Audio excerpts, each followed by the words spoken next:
આણંદ જિલ્લાના Khambhat ward number 3ની મહંમદી society સહિતની સોસાયટીઓના રહીશોએ ગટર ઉભરાવવાની અને ખરાબ માર્ગની સમસ્યાને લઈને નાયબ કલેક્ટરને આવેદનપત્ર પાઠવ્યું છે।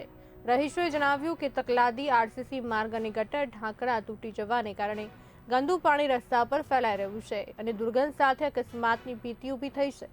રેલવે બ્રિજના ડાયવર્ઝનને કારણે ભારે વાહનોની અવરજવર વધતા સ્થિતિ વધુ ગંભીર બની છે। રહીશોએ તાત્કાલિક ઉકેલ અને ભારે વાહનો પર નિયંત્રણની માંગ કરી છે।